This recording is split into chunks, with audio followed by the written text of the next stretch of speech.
1. Fired up people.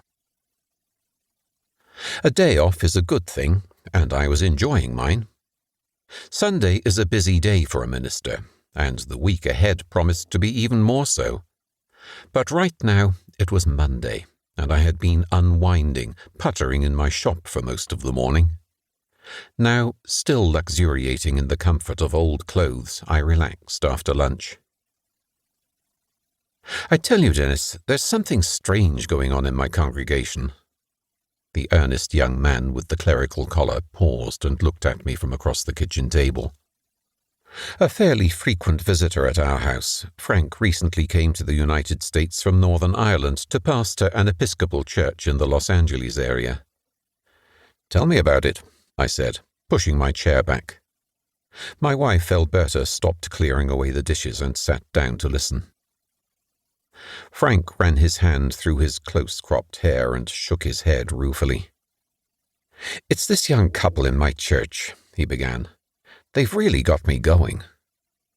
"Whatever are you talking about?" I asked him. Frank was silent for a moment, then shrugged. "Well, they come to church all the time," he said. I chuckled. "What on earth is wrong with that?" "Yeah, I guess that does sound funny. But you see, although they actually have belonged to the church for years, they hardly ever came until 5 months ago. In fact, I'd never met them, although I became vicar of the church well over a year ago. Now they're there every Sunday, and during the week too if we have special events. They're just there, looking happy." "Looking happy in church?" I cracked. "That is suspicious behavior." "Yes, but, well, the thing that bothers me most is when I ask them why they turn up all the time looking so happy, they said, 'We've been baptized in the Holy Spirit.'" "They've been what in the what?" I asked. "That's about what I said when I first heard it," Frank went on. "But stranger yet, they also claim to have spoken in tongues, whatever that is." "Oh," I said, "now I'm beginning to understand what's bothering you. But why be so worried about it? There are plenty of mixed-up people in the world. Expect one or two to show up in your backyard now and then. Why don't you ask them to settle down or leave?"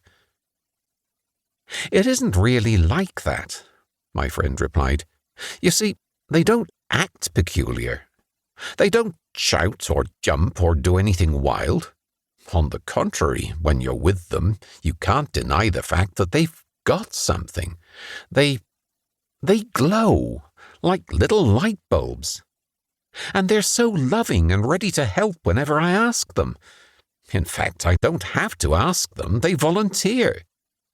They've even started tithing. You know, giving 10% of their income to the church." "Well, what you've described doesn't sound like too bad a disease to have spread around, Frank. Barring the speaking in tongues bit, of course." I rolled my paper napkin into a ball and pitched it at the waste paper basket in the corner.